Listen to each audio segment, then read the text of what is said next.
Beth and Greg.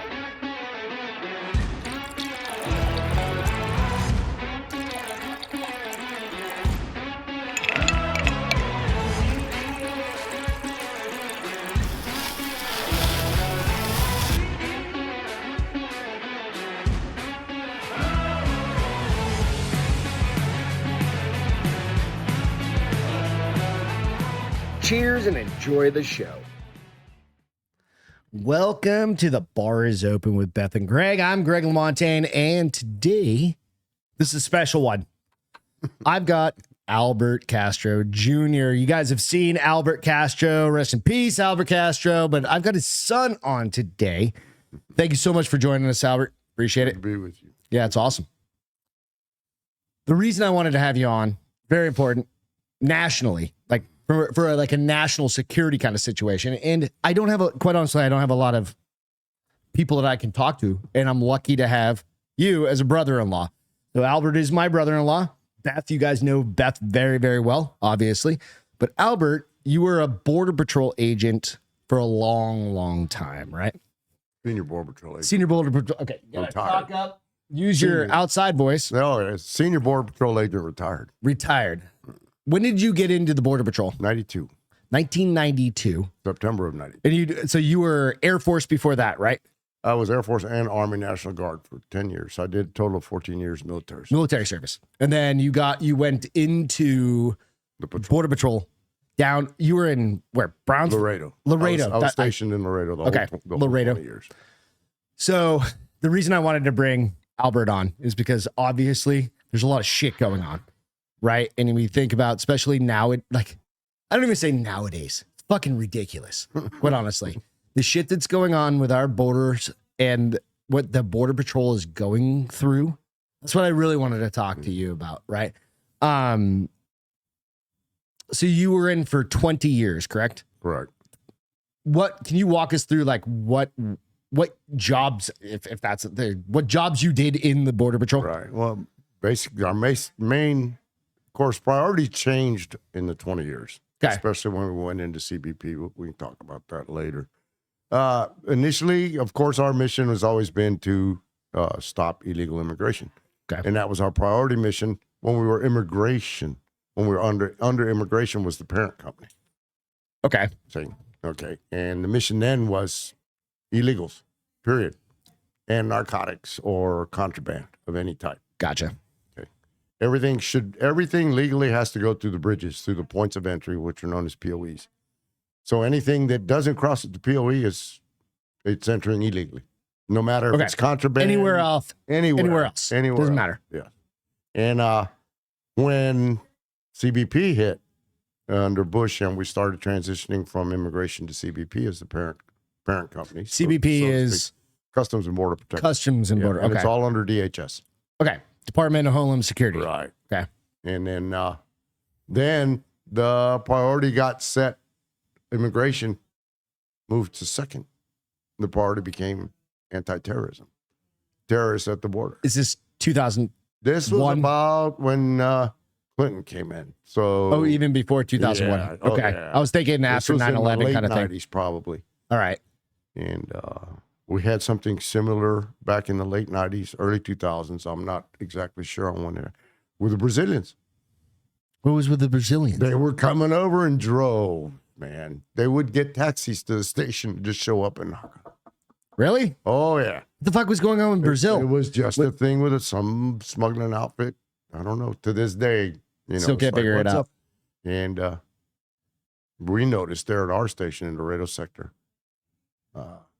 at the mighty Laredo South Station, and let me add that everybody was putting Boston for a final destination on Boston. Everybody was going to Boston area. Drugs. And supposedly we had one agent that was fluent in Portuguese. Yeah, true. So he would interview the Brazilians. I mean, that poor guy did overtime. He should have never said anything. Like, I don't know. They wore him out. Anyway, they were coming in droves. We'd get taxis of 6-8 people at a shot. They'd just show up so it's just similar to what's happening now, only it's like multiplied times 12. Fucking 100 We got at this the point. Whole world right. coming over here, right? Right. So back to what CBP, the immigration took second. Okay. As a priority, which it used to be under Immigration and Justice Department in the old days, in the old patrol, as we used to say, before CBP. It was immigration was the anti-immigration was the forefront, the main mission. Well, it became second priority under CBP because of 9/11. It became anti-terrorism. Gotcha. For terrorists trying to commit illegal. So during your career, what would you say your jobs classifications were? Because I know, we've talked to you, you tracked, you did what we were on the boats. You run immigration checks on everybody. You interdict. Contraband. You work the contraband. Your main mission. We had an airport detail that checked immigration status for outgoing flights at the airports. We maintained that. We had a team, of course, like I say.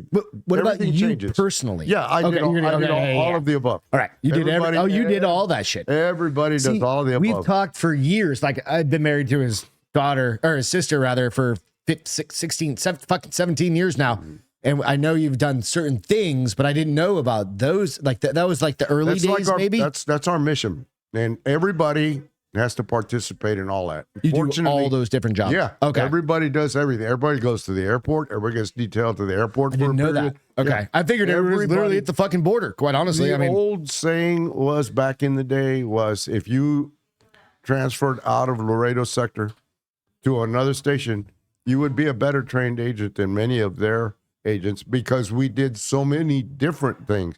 Highway, airport, train check, truck check. You just have... Yeah, you're just a multi-skilled kind of employee. Sign cutting. We had special operations group that worked narcotics interdiction. Everybody got a chance to do everything. And some things, whether you wanted to or not, guess what? This month you're on airport. You're on airport this month, and that was it, pal. Unless you could finagle somebody to take you. Like, I don't want to do this. I want to do something different. Yeah. So, but everybody gets on. But the mission, it would all change as we went through different administrations and different appointees would take over the individual CBP. Their individual flair and priorities would come about. But under CBP, immigration kind of became the second priority. First was it became anti-terrorism. 9/11. Yeah. So a knee-jerk reaction, right? And it wasn't even narcotics. It was anti-terrorism. The narcotics has always been a constant. We've always had anti-narcotics groups. I don't know now.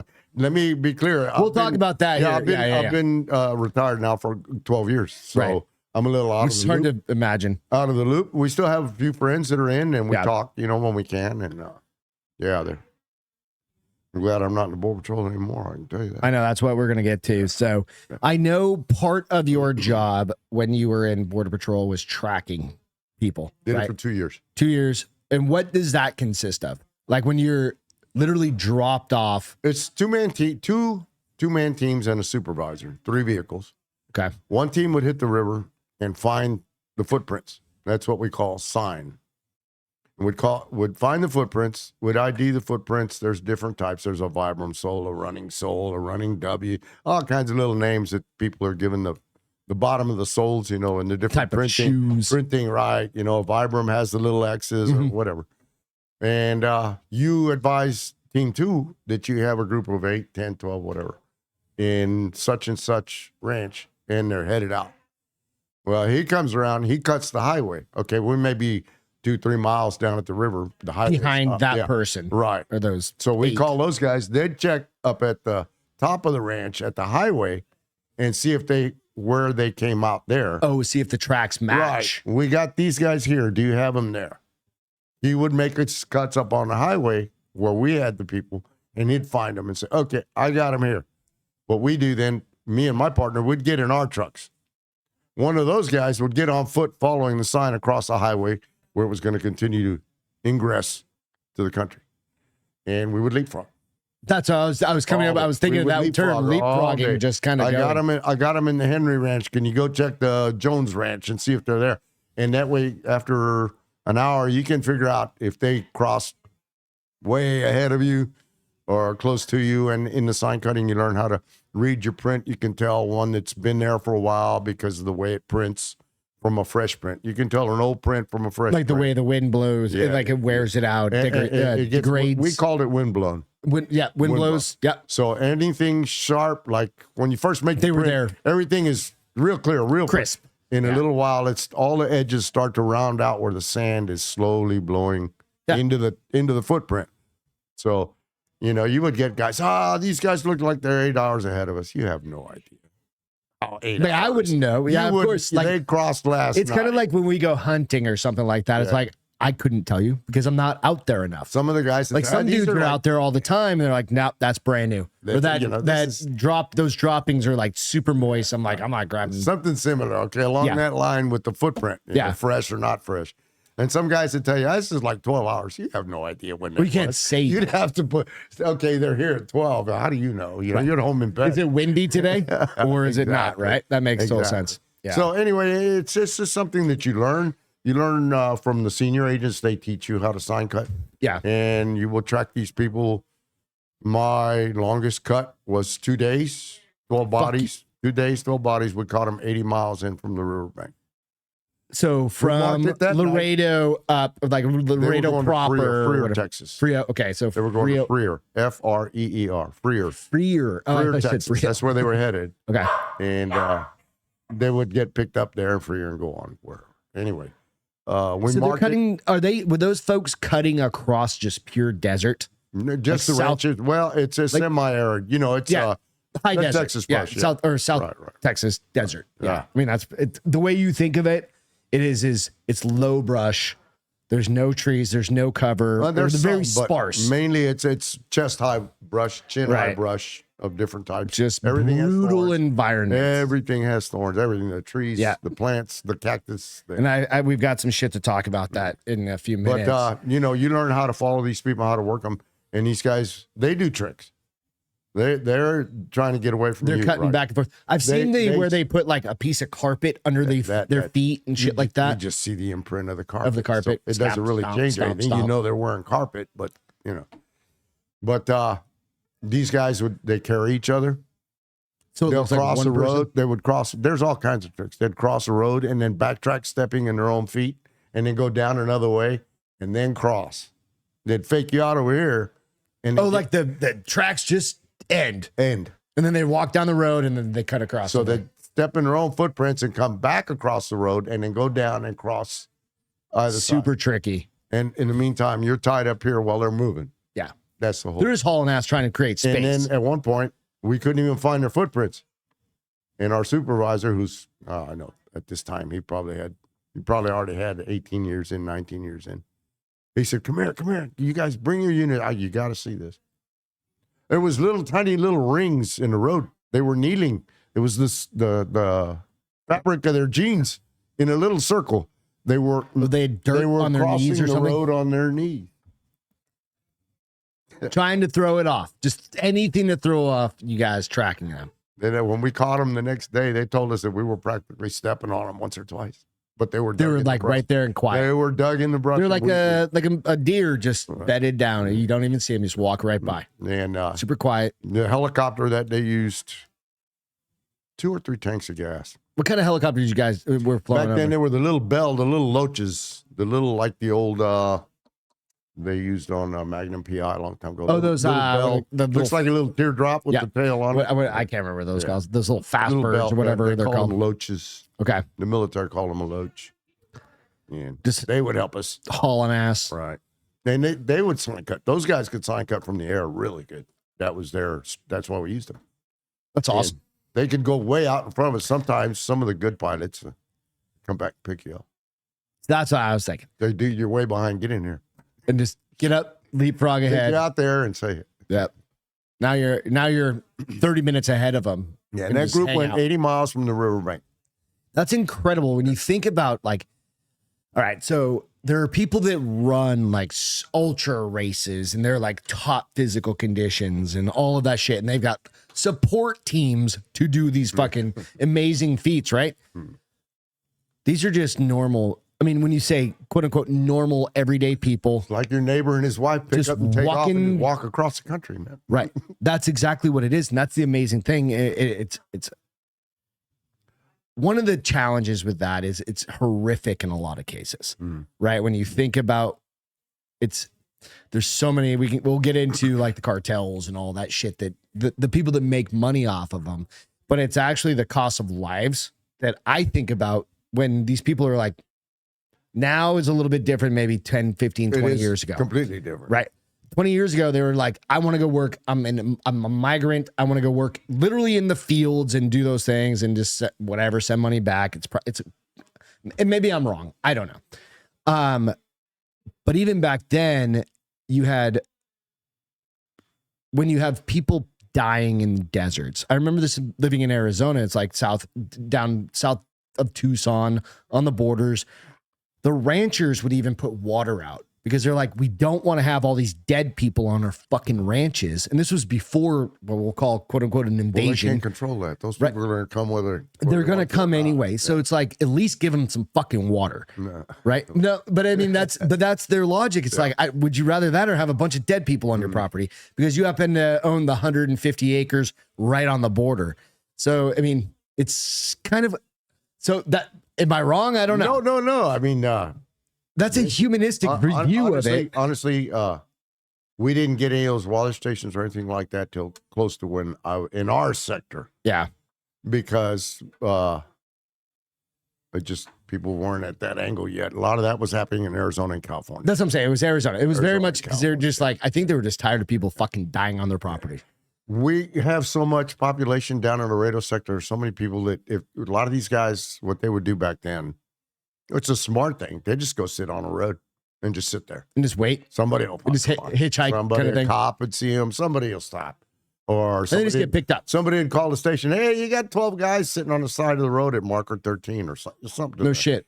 Whereas what I'm hearing now, and I don't know, I haven't touched base with anybody in my old sector. I think most of the people that they're finding dead, a lot of what I've heard has been up towards Arizona, California in their deserts. Okay. I mean, it's been 120 degrees out there. Yes, exactly. For the most part in Laredo sector, there's a road not too far away from the river. Okay.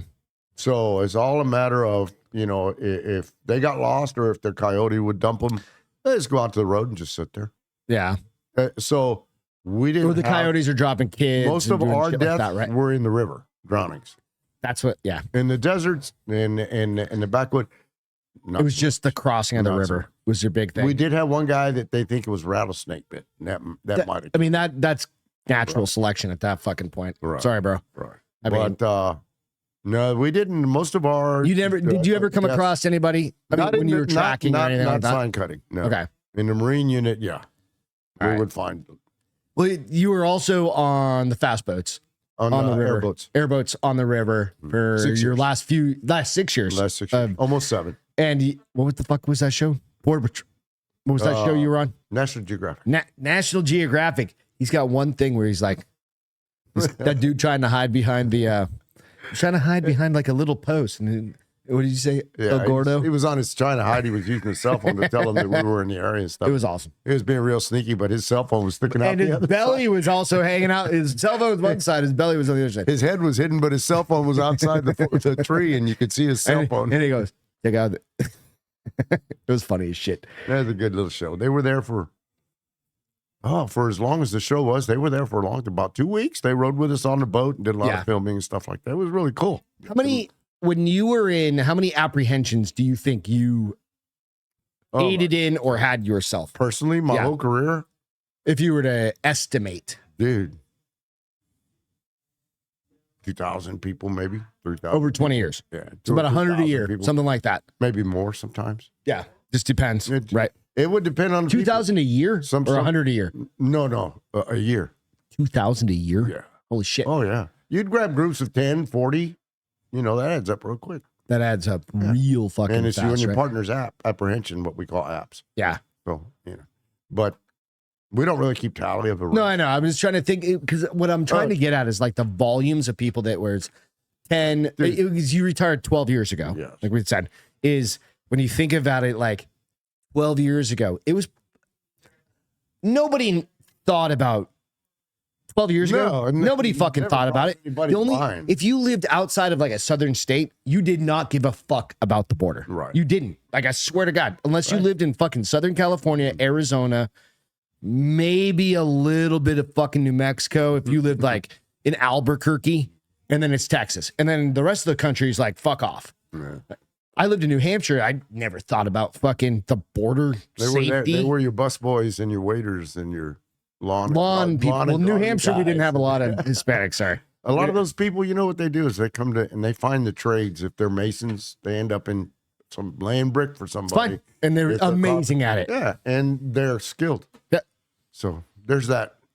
Or housekeepers or doing things that are under the table kind of things. Especially right now. There's a lot of criminality going on that we have no idea. It's a lot different. And that's what I was getting at. It's like, we have no idea. And the majority are males. We're going to get to that here in a second. Yeah. One of the things about that is, that's what I was trying to think through, is if it was 2,000 that you year. Dude, what they had 700 under the bridge this morning. They don't even have 700. They don't even have time to apprehend them. They're just walking across. Those are the individuals that are just fucking walking across, right? And that's the difference that I'm seeing now. Back then, everybody had food, water, change of clothes. Now you see the videos, nobody's carrying anything. Nothing. Because they've been kept. Well, they have those little bands on, right? They have those bands that, I think, who was it? I don't know. I'm not a big fucking political guy, but like Ted Cruz, I think it was, like, had the bands in Congress or whatever, and he was talking about it. Fuck off if I got it wrong, but whatever. But you know what I mean? He was like showing, and it's like Mayorkas. Yeah. And he's like, what are these? And the guy goes, I don't know what those are. It's the bands that the cartels literally put on each one of their people to say, are they paid or are they not? Yeah. Have they paid up or have they not? And then they get to the states, and then they're basically indentured servitudes or indentured servants for the cartels. Yeah. Or they're going to go into sex trades. They're going to go into they're going to be all whatever it is, right? And you think about that, and it's fucking horrific. That's, again, the part of it that I don't think people pay attention to.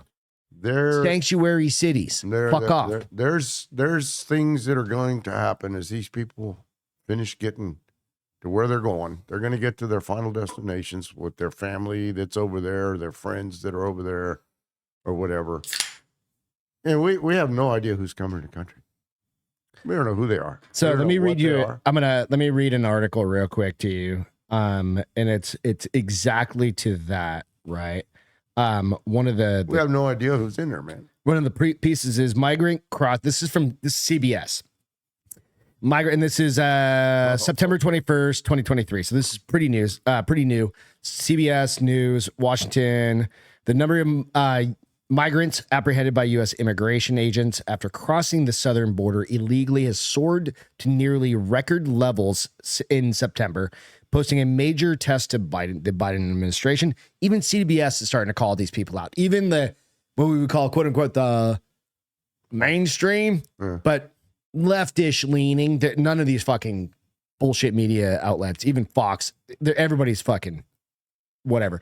Border Patrol agents apprehended roughly 140,000 migrants who crossed the U.S.-Mexico border without authorization during the first 20 days of September. The ones I know about. That's the ones that are like freely walking across. Then you have Arizona, who literally welded the fucking doors open on the gates. That's insanity to me. Like, the administration is furthering. Go to your front door and just fucking leave it open. But don't just leave it open. Weld it open. Weld it open and put some nail it. Just fuck you. Weld it open. They're complicit. This whole administration 100%. Is complicit. Said an average about 6,900 each day, according to internal agency data. I guarantee you those are best estimates. Yeah, those probably aren't even accurate. It also said experts and officials note that migrants today arrive from a vast array of countries across South America, South and Central America, and Africa, as well as China and India. That was a big deal I saw the other day. They were making about how many of these Chinese that are coming in are male. And military age, brother. Military age, 20 to 30-ish. Nobody knows anything about nobody. This isn't the... We have no idea. We want your doctors. We want your fucking engineers. These are dudes that are coming in. We don't know. We have no idea. And then they're disseminating them all over the country. And what do? You've seen, this is not fucking hyperbole. This is not conspiracy bullshit. What was it? Toronto and Quebec busted Chinese police agencies. Yeah. New York City, Chinese police They had agencies. a police station in fucking in San Chinatown. Francisco. In Chinatown. Chinese police. What are they going to do? So what do? They fucking threaten those people, those U.S. citizens, and say, we're going to kill your fucking family back in China if you don't Whatever. be good. You don't stop tweeting. Yeah. I'm glad they broke that up. Dude, it's not done. There's no fucking Well, they way. closed the two different, the one in San Fran and the one in New York. They got, But how many more are everybody there? got deported. We don't know. Think about We don't know. just like there's all of these If cities. we do know, everywhere. they ain't saying. Right. You know. I'm glad they at least announced them, right? But the only reason they probably announced them is because somebody called it out. Somebody leaked some shit, right? Exactly. That's the only reason we found out about them. What was the state of the border when you were there? Like, what do you think? What I mean by that, was it under control? Yes. As far as when you mean Reasonably. reasonably under control, there's always drugs that are going to kind of slip through. Always. Some that, And people. I mean, that happens, right? You'd have to have guys shoulder to shoulder to stop it. Right. 24/7. Guys that have to stand there shoulder to shoulder. And there's terrain that we just can't cover. And It's if you- too vast. And Our if you, southern and if you border's cover, just you're too not big. going in there in a vehicle. You're on foot. Or you're in So- a helicopter. Well, no, we don't spend. The Fastbird or Border Patrol something. doesn't spend a lot of time in the helicopters. The pilots do. The agents don't. You guys are on the ground. The agents hump Okay. it. They hump it. They park the truck and hump in. You know? Okay. But yeah, it's What would you say again? Would you say it was healthier? it was we were 15 years ago? controlling the illegal flow a lot better Drug narcotic traffic was probably way less than it is now. until I'm going to say I don't know. Things started changing really. The spotlight fell on immigration with Janet Reno as the Attorney remember her. General Yep. under Bill Clinton. And those two people, do you remember that little Elian Gonzalez, the little Cuban kid, Yep, did yep. the big deal? Well, those were They Border come in Patrol board tags. Done in. They were in the famous picture where with their dad. They got him out of the closet. Yeah, all that yeah. shit. Yeah. Those are Border Patrol board tag Yeah. guys. And That got all sorts of spun out of fucking control. but that's what brought the spotlight to immigration. Prior to that, immigration was just a thing that it was just immigration. that's true. It didn't spread out. John Q. Public didn't. As know. Many of you probably won't recall that, and I'll put a picture in here. Depending on your age, just depends on how old you are. That you either will or won't remember. I remember that picture of them grabbing that kid in the video of them grabbing Father's him. holding him, and Yep. they're trying to get him out of Yeah. their dad's arms. I remember that very, very specifically because they were tacked up. You know that kid's father or the kid himself, I think I heard, It's probably like 50. grew up. He joined the government. He's like He's border patrol. he's like a congressman or a senator or something like that in Cuba. Yeah. yeah. The Oh, little in kid, Cuba. the little kid. Yeah. Did they deport his ass? I don't remember. I don't remember. I mean, if he's down in Cuba, maybe. But I don't know. Sorry. He's self-deported. Apparently, he's over there. Self-deported. Self-deported. Is that a thing? Yes. People are going to start doing that when they start realizing that there's no fucking more money. There's no more jobs. There's no free shit at a certain point. Oh, we ain't seen nothing yet. Well, when you're in Chicago and you're living in a goddamn tent and it's negative 30, you're going to wish you were in fucking Mexico. There's going to be crime. There's going to be crime. So you guys, Chicago has earmarked $29 million will be gone like for migrant camps for the winter, to winterize migrant camps in Chicago. New York City is going to have to do the same thing because you know what? Fuck off. We live in Texas. They can't all just be Texas. No, they won't. It's gotta be- They've got places to go. Go wherever the fuck you else want, right? You will have a number that will stay, but the majority of these people, they've got family or someplace where they're headed. They're not going to stay. And I'm not saying like, hey, fuck off. Like, Unless Texas was their destination. wait a minute. Aren't we the United States? Send them to Alaska. Dude, they're everywhere already, man. Yeah, they're everywhere already. Yeah. And some of them are even taking it in from the northern border. Well, Some of I'd the try to get out of Europeans- Canada. Some too. of the Europeans are coming I'd be in like, from I the want to have northern a border. Canada. That's Canada another one you're not sucks. hearing a whole Yeah. lot about. Canada's but they're- fun if they're you're going getting, there for the a northern weekend. border guys are getting traffic too Right. now. So what do you think what's your opinion on the current state of the border? Like, what if you were just to fucking blast them? Like, what the fuck? And I'm not saying this is a negative to the border patrol. Right. Those dudes and women are doing what they can with what they're given. They're following orders. Right. They're following orders. Which sucks sometimes, right? But you got to do what you got to do. To an extent. That's why they're losing a lot of agents too. The guys are getting out and going to other agencies. This is not what they signed up for. This is not. No. So what do you think? They're babysitters, man. They run adult daycares. Have you seen? It's pathetic. But have you seen the video? And there's video everywhere, and this is not hyperbole again. Is yeah, and is it where some of them are just like opening gates and letting fucking people walk through? What do they do? If your boss told you to do that, go open that gate and let those fuckers through. Oh, you know what? I'll tell you what. How much did you make as an agent? You can refuse. It probably won't go well with you, you know? You might be out. But you can damn sure refuse. Hey, like, I'm not opening that gate. You're a U.S. citizen. You might be an agent, but you're a U.S. citizen. I would probably tell the guy, I'm not opening that gate. You open it. That's kind of how I feel about it. That's what I tell him. You want that gate open? You open it. I'm not going to open the gate. I'm not going to be part of this. I won't open that gate. What are you going to do? Fire me? Okay. That's exactly how I feel. I'm not going to sacrifice my country because you gave me an order to open the gate and let them in. There you go. I'm out, dude. You do not have to follow an illegitimate order. No, nobody has to. An illegal order. Of course, the road's going to get bumpy as hell afterwards. But fuck off. Stand your ground. Stand your ground. I think that's the biggest part of it. And I never ever give up. I hope that a lot of your fellow agents that have followed you in step see it that way. They you know do. What I mean? Oh yeah, we still talk amongst ourselves. Some of the guys that have retired, we still keep in touch with each other. We're brothers. Do you think you guys are you able to give feedback to kind of the agents in now? Is there a connection between I don't know old school and the new school? And if that's the way to put it, old school, new school. Well, whatever. that I think that's pretty much transition. That was a running joke for years. The old patrol, new patrol, and a lot of the. I think that's like DEA. Your dad talked to me about that a while back. Things have changed completely, and let's just say, I'm glad I got to serve my time when I did because it was rewarding. It was the right time. It was rewarding. What's rewarding about sitting illegals all day, every day? Some of these guys are working overtime. Some of these guys are working 6-7 days a week, and they're making. And all they're doing is watching people, getting them water, getting them crackers, getting them blankets. It's not what they signed up for, man. Those guys will check out in a heartbeat. If you really think about it, it's almost like being a prison guard. I mean, that's basically. Well, I think for my part, is the shame of it is how they've destroyed what the patrol was. Yeah. It's a shell of it. The only thing is the color of the uniform and the emblems and the badges and the patrol itself now is defunct. Which is sad as fuck. Because these guys are highly trained professionals, and look what you got them doing, sitting, babysitting people.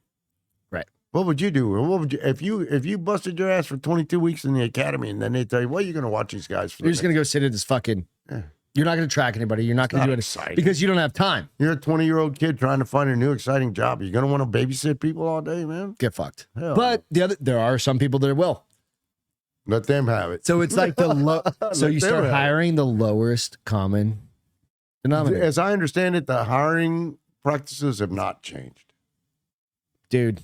I don't know. Everything I've been out changes. For 12 years. I know, but everything changes. Yeah. Right? If you don't have people wanting to sign up, like that comes down to like just national. I'm saying national pride is this thing, but pride in the U.S. and being that's part the of whole it. thing about it's the same thing with like military. It's like people are like, fuck you. It's like it's historic lows for people going in and signing up. Oh, it's terrible, right? It's like nobody wants to fucking serve under Biden. It might come around to bite us in the ass in the end. We don't more know than yet. likely. Could. We don't know yet. Yeah, we don't know yet. Absolutely. It may bite us in the ass. These are kind of just general questions, and I think we've covered a little bit of it. If you were an illegal alien, a person trying to come into the United States, what are the risks of that? I mean, back in the day, it was probably pretty straightforward. Now there's like literally no risk except for death. I mean, death is the ultimate one. Now you can just get across and get the risk. The risk is too, especially right now under these conditions and what we're hearing and what they're doing. That a lot of these people are getting, a lot of the females are getting raped, trafficked. Supposedly. And you're at the hands of the cartels. And those guys are not good people. They're not exactly friendly. And so there's death. But we don't hear about death over there. We don't hear who gets, what you hear over there is someday they'll say, oh, we found a gravesite of 50 people, They just got mowed down. Who knows? Because they didn't want to pay. Who knows? Or they didn't have the funds. We don't hear what goes on. We just hear what the local media or the American media tells us about Mexico. What really goes on in Mexico, we don't hear about it. Unless you're somehow connected to their social media and their, you don't know somebody that's in they're that not telling you the sector. cartels killing females. You don't hear that. Right. Are they? I don't know. You can't prove anything, but just the fact that these people, like I say, in the old days, they would always have little bags with them, clothes, food. And now they don't. Now they just come in empty-handed because they've been eating and sleeping over there. So they don't have to carry their own. They're living at a hotel. No, I don't know what they keep them in, or some sort of camp, or maybe they're not at all. They probably just have camps outside in the back end of the ranch. And then they just haul ass across. They just move them out like cattle, I guess. Like I say, I did hear there's a lot that goes on that side that we don't know about because it's not reported. Right. I did hear there's a huge uptick in pregnant women coming across the border because of that exact. That's a sore subject, anchor babies. No, because the women start out on their journey. They get knocked up on the trip. And they get raped or those types of things happen. And they end up, anchor, I hadn't heard that term in about 20 years. Yeah. But that's the legal term. It's how you get into the States and your kid gets U.S. citizenship. Right. That makes total sense. But that's a fucking terrifying scenario for a woman that's like, hey, I'm going to go. Well, they all have risks. My cousin called me. I can get across the border. I'm going to go clean houses for $20 an hour. Anybody that's going to swim the river is taking a chance. Yeah, 100%. You're going to drown. Mexicans don't call it the Rio Grande. What do they call it? They call it the Rio Bravo, which means the mean river. El Rio Bravo. I've never heard that. That's what they call it, the Rio Bravo. And the reason they call it that is because it's mean. It's for. It's not all this. For millennium, it's drowned people, Yeah. It's on top, it looks calm because the water. And there's an undertow. There's a current underneath there that moves about 3 to 5 miles an hour. And you can't swim fast enough. And if you can't swim, you're gone, baby. That's very interesting. You're gone. I think a lot of people see it as just a still, calm. Yeah. And it's a strong current. I've been in it. So trying to save some people that were drowning, and it'll take you. It feels that's why you guys always had life. Exactly. Just like you're going out to the ocean, you have a life jacket on. And it's stronger than you. It feels like somebody's trying to pull the cuffs of your pants out from under your feet. You're not swimming upriver. Yeah. And you don't. That's what I'm saying. You're not swimming upriver. No, not unless you're an Olympic swimmer. And you're still not doing it. Yeah. The river never ends. No, and it's deceiving. It's deceiving. Yeah. And even in places where it's real shallow, if you find a hole, the current's going to get you in the hole. Oh, once you go under, the current's going to grab you from underneath. It's going to hold you down if just you're not long a enough swimmer, to drown. Or you can't hold your breath, or if you're not a swimmer, you choke 1 second. Yeah. It's fucking insane. Let me premise the whole thing by saying what we used to say amongst ourselves. Okay. As agents, we didn't invite any of these people. No. They're here because they wanted to do this. We didn't invite them. Right. You feel terrible, and you try and do as a human being. Sometimes you don't even feel terrible. I used to feel offended that they're ignoring your laws. Why do you think they run and they hide? Because they know they're breaking the law. So they're knowingly coming into the country. And I felt sorry for the kids. Yeah, that's a good point. Because the kids didn't have a choice. That's what I was saying. That's where I feel terrible. The parents drag them along. I don't think of the dude that drowns. I'm like, fuck you. The parents. The kid that drowns because he's in, or that little baby's in that mom's hand trying to cross that river and trips. And then they just lost the baby just the other day, right there. It happens all the fucking time. Yeah. That's where I feel, I'm like, God, I'll give you a prime example. One encounter that I had, I was by myself and I bumped into a dad. He's got a shoebox and he's on a tube and he's getting out of when I saw him, he was just getting out of the tube when I bumped into him. He was just getting out of the tube in the brush. There's a baby in the shoebox. So I arrested him and I asked him, dude, what are you doing with this child? Do you know how to swim? He goes, no. I said, what were you going to do if you dropped that baby? I don't know. He was coming over to buy diapers at the HEB, was up from where I caught him. So he's bringing his baby. From where I caught him, the grocery store was up top of the hill. He was going for Pampers. Was he going to get back in a tube and go back across? Or walk to the bridge and walk back. They don't do your immigration when you're going south. Oh, yeah, that's true. So I went and I bought him a hamburger and a bag of. You try and treat people like human. Yeah. Huggies or something, and took him to the bridge and said, "Man, don't do that. Don't do that. Don't do that shit. Would leave the baby at the house. You don't know if that was his baby. You know, what do you know? But you're gonna have compassion for him for the because baby. He's got a baby. Well, you have compassion for the baby. Yeah, the father. I'd like to slap the son of a bitch for taking a chance. You know, but that's what I'm getting at. They're so, dude. These are third world people. So, they don't have an education like you and I. They don't think like you and I, brother. And people don't realize that. These are different people than you. You're nothing like an American. Nothing like an American. Some of these people don't even know how to sign their own name. They sign their documents with an X. Some of them don't know how to sign an X. You have to tell them, make a cross. Haz una cruce. And then they know to make an X. Really? Yeah, dude, these are third world people. They're ignorant people. What do they do? But what are those uneducated people, dude? But what do they do for work down there? What do they do? I mean, how do they get like how do they end up 35 or 40 years old trying to get across? They're just like everybody else. They're carpenters, they're farmers, they're brick masons, they're sheetrock but they're experts at that shit. Well, that's what they learn to do in their home country, and that's usually what they seek when they get here. Yeah. But there's a big trade. Dude, we're going to see an explosion of like MS-13s and some of those. I think that's already happening. Dude. It's coming, dude. Yeah. It's coming. We don't know. We have no freaking idea who's in here. And we got millions since this guy took office. Mm-hmm. We don't know who any of them are. 3 years? I mean, we're not even at 3 full years None of these people keep any records that we're able to access. But Joe Biden's going to provide everybody with some document, like some sort of like illegal immigrant passport kind of bullshit thing. This administration. No, we need to get it. We need to get riled up. That's kind of the idea. That's what I was saying. So who benefits? If you're not riled up already, it's too late. So who benefits from all this? Number one, cartels. The cartels and these NGOs that are Catholic charities and all these guys, they're getting all kinds of government money to take care of. You know what? Another big thing is sex trafficking it's at an all-time high globally. Billions and billions and billions of dollars. All those little kids. All those, I mean, not even just, I'm sorry, but grown women and stuff like that, it sucks. I'm sorry. It's terrible. But when you think about the number of children that go missing from like all of those foster care, that like all the kids that come across with those random dudes that don't know who that kid is, right? It's fucked up when you really start thinking about it. And there too, you know, these people don't know how they're going to, they don't have a clue when they get here.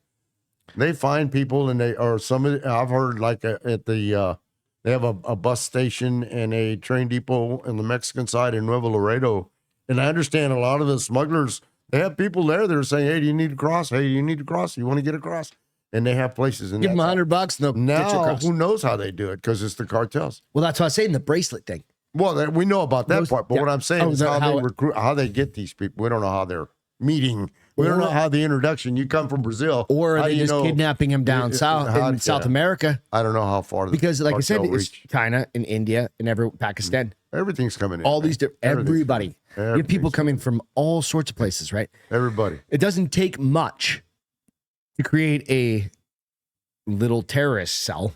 Well, not just that. You're going to have big enclave, like I was telling you, the Brazilians. Or you have MS-13 show up, right? In our local, you see that shit happen in California. It turned out in our case later on, we found out there's actually a very large Brazilian enclave up in Boston area. Get to your point. And that had a lot to do with that. But the addresses, you got no way to verify if that address snapped. And who the fuck is going to verify? Exactly. When you have fucking, like, they can't verify the people that are here now. You would get examples. I'll give you a prime example. You would get guys that would give you a name and you do that whole A file. It takes about an hour. Okay, about an hour and a half to do an A file. You do that whole A file, and he has to sign individual documents in that file. He'd forget his name he gave you, and he'd start writing his real name. And I said, wait a minute. What do you mean, Robert? You were Bob. How are you, Robert? Oh, they would forget. They give you a false name, so you never know what these guys are giving you, man. You don't know. And they don't know their, and honestly, quite honestly, many of them probably don't know their true date of birth. Yeah.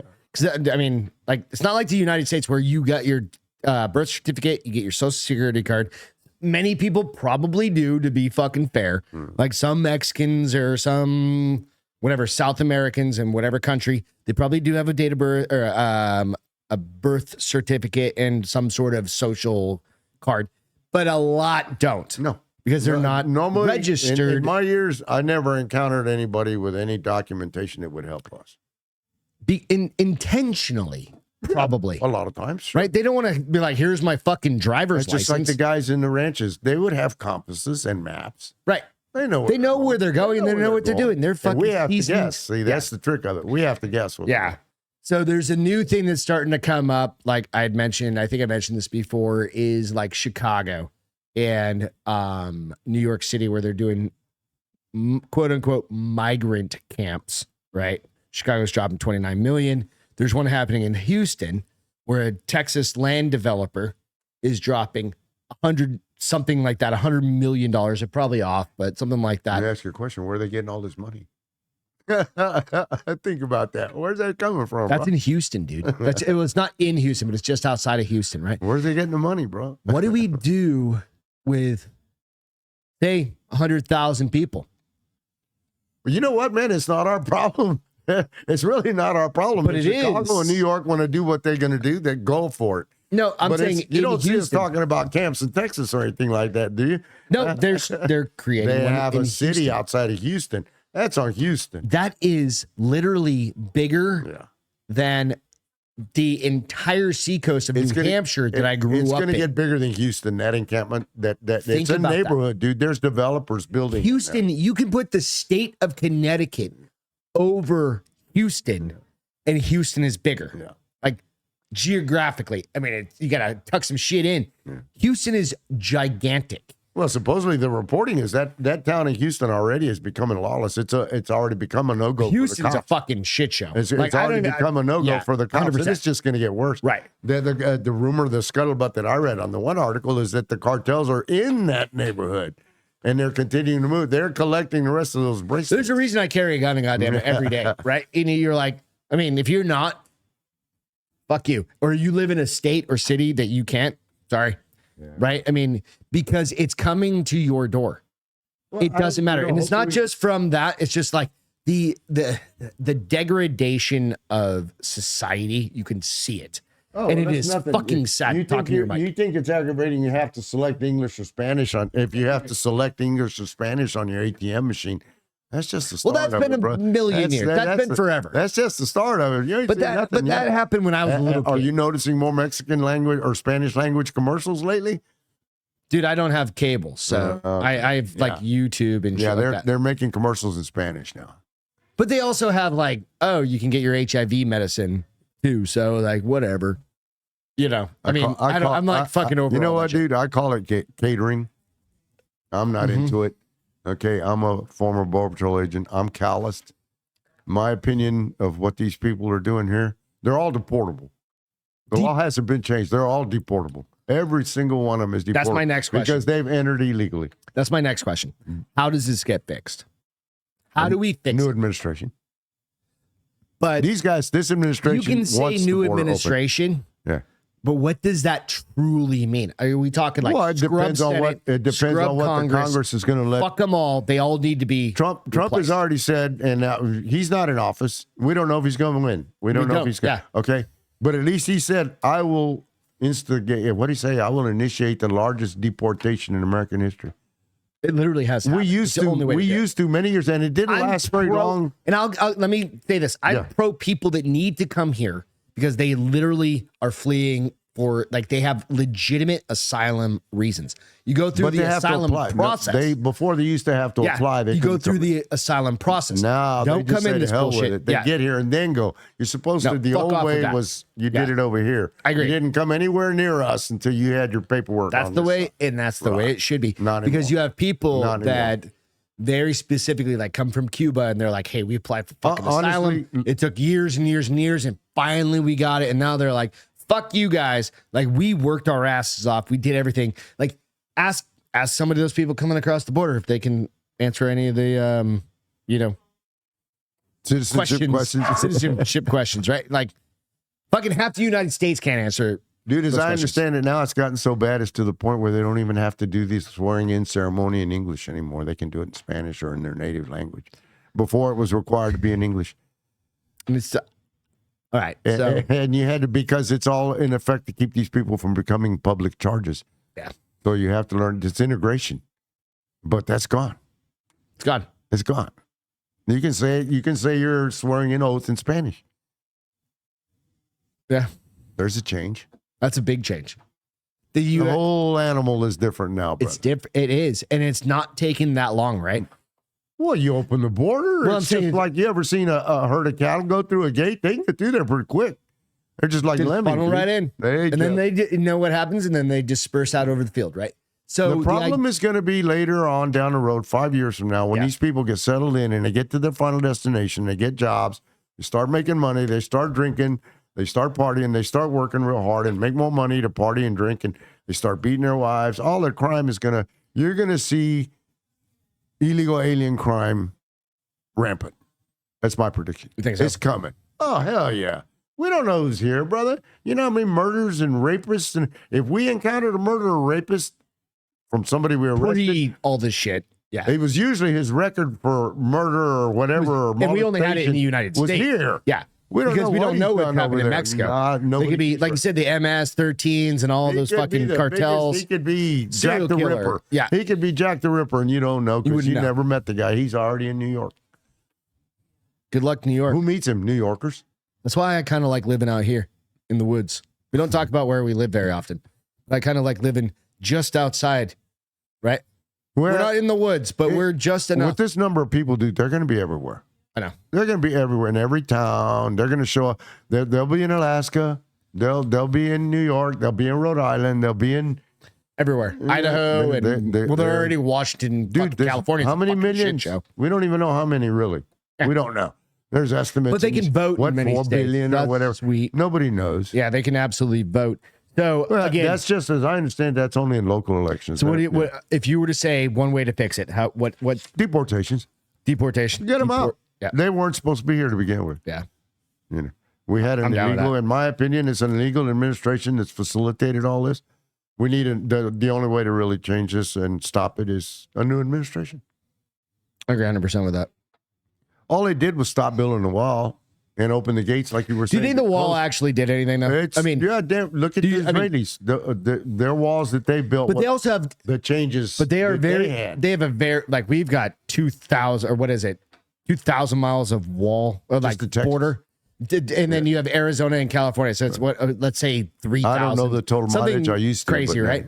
Like, you can't have armed agents or armed people on every mile of it. You could have, nowadays, we could have drones, we could have other things. Right. There's all kinds of. You have mountain ranges, cameras, like sensors. There's all. But I remember you telling me very specifically, like back in the day, you would have cartel dudes up there monitoring what the BP are doing. Yeah. Especially and they're just over the border, right? And they're watching what you're doing, and you're literally watching what they're doing. Some of their guys, we would catch them. They'll send scouts up, and they scout us on the roads, right? And they're like, okay, everywhere. they just drove by. It's an operation. Their job is to get it through and beat us. But that was back before. That was drugs. Now it's humans. Now it's humans and drugs. I guess, right? And drugs. So yeah, I mean, but humans cost probably more than drugs now. Oh yeah, a lot of the cartels make more money with human traffic. That's That's another big. That's a fucking insane. Could you imagine the slavery rates now? And it's not just U.S. This is Africa and everything. Is greater than it ever was, like any time in human history. When you look at the statistics of like Africa and South Africa, and not just South Africa as a country. It is greater than it ever was during the slave trade because of all of this shit, because of drugs, human trafficking, sex trafficking, all of those things, because of the fucking internet. The internet it just perpetrates all of that shit, and it's disgusting and it's fucking insane. And we have, how many people do you think are in the Border Patrol right now? 10,000, 20,000, 30,000. I don't know what we were when I retired. We were a little over 5,000. Let's ask Siri. How many people are in the Border Patrol? There are well, when this happens, well, it doesn't. Oh, it doesn't tell you. Oh, let's see. Border Patrol. Nope, doesn't tell us. God damn it. So let's say there's 30,000 people. Let's just say there's 30,000 to guard the entire fucking country. That's not that goddamn many. No, it never has been. Right. We've never had enough men. There's not enough. Well, could be. So what do you do? What do we do? Hire more people, change the policy that more guys would want to be. One of the biggest things more patrol voting, agents. Right? It's like the Army and the military right now. They're having recruiting issues, right? Right. Yeah. Well, same with these guys. So all you would do is change, like I say, it's remember the. I would say a do major. you remember the big? You want to draw people in, dude. Right now, there's nothing shiny to attract anybody to the board. I'm gonna play a video here real quick. What? Go to the bathroom. Yeah. Go. He's gonna go to the bathroom. I'm gonna play this video here. Just walk her around the back of the camera. It's right over here. So he's got a tinkle. I told him to go to the bathroom beforehand, but he's old, so he doesn't remember. So it's always awesome having, when you have a brother-in-law who has experience doing it straight that way, straight ahead. Yeah. It looks like a bathroom. When you have a brother-in-law, and then I've got another, his brother, and Beth's other brother was a Leon Valley Police Department officer, and he was in for 30 plus years. Right. And I want to get him on here to talk about that because it has these things have local consequences and local impacts to like what happens in everyday community and everyday society. Right. So one of the other things it's like, okay, if we have an open border, we also have drugs that can just free flow. And we're in San Antonio, Texas. We're not that far from it's 4 hours to the border. We go down to South Padre, right? South Padre is literally across the border from Mexico. If you wanted anything you wanted, you could get it. I guarantee you can get it, right? And you start thinking about it's not that far. Will it impact our community? 100%, right? And you start thinking through that. And now, granted, Beth and I don't have kids, but our neighbors have kids, right? And they're 13 and 16. But what happens in 5 years or 10 years when they're 18 and 23 and they start getting a little bit older and they want to have kids, right? You have to think generational impacts on this. This is not something you drop 1 million people into a fucking city like San Antonio, can't deal with it. What are you going to do? Raise taxes. You're going to have a huge homelessness increase, which then increases drugs, then increases like drug use, then increases crime, death, all the mortality. Everything changes. Everything fucking changes, right? So you have to think about this. This is a video right here that was taken in, I think it is South America. But this is a train heading north to the United States border, right? This is just a 20 fucking second video, right? And you go, holy shit. All those people. Look at that video. Watch that video. Who's on there? Do you see a lot of little kids? No. You see a lot of grown-ass men fucking coming up here. And granted, a handful of them, few of them, let's say 10% of the 100,000, whatever, not on that train, but let's say there's 1,000, 10% of those 100 are trying to come up here to make a better living for their family. What do? I understand that, but you can't make an exception for one when you risk letting 10 or 100 people in. Just can't do it. So I don't know. Evidently, he had to pee really bad. So I'm going to go on to say, you know what? This is one of the biggest challenges I think that our generation is going to have. What I mean by our generation is I'm 47, right? We have to figure out how to fix this situation. And how do you fix it? Well, it's voting, it's talking, being vocal, doing all those sorts of things that you have to do to make sure that we have a society that is safe. San Francisco is not a safe fucking place. Seattle is not a safe fucking place. People that live there will try and tell you, oh yeah, it's amazing. Go to fucking San Francisco. Go look up the poop map in San Francisco, right?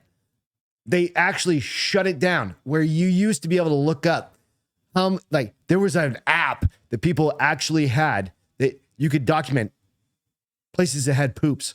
And it was so rampant, they shut the goddamn app down, right? And when you think about things like that are going to be impacting us moving forward, do you want to be part of that society, or do you want to be part of something that's healthier, safer, a better place to live? Because I don't have kids, but you guys got kids. You've got grandkids. What do you want to pass on to your the generations down the path? Because I know when you were fucking 40, you were 45, my age, you weren't expecting to pass this on to your kids, like what's happening, and you didn't. But now it's on your kids because they've got kids, and now you're a grandfather. And it's thinking about those things. It's being very specific. This comes down to voting. If you're in California and you keep voting for the same shit, and you're in fucking New York and you're in Chicago and you're in Minneapolis and you're in all these fucking places and you keep voting for the same shit, fuck off. It's on you. And your city should fucking fall. And it's going to. And then what we need to do is I'm a big Snake Plissken fan.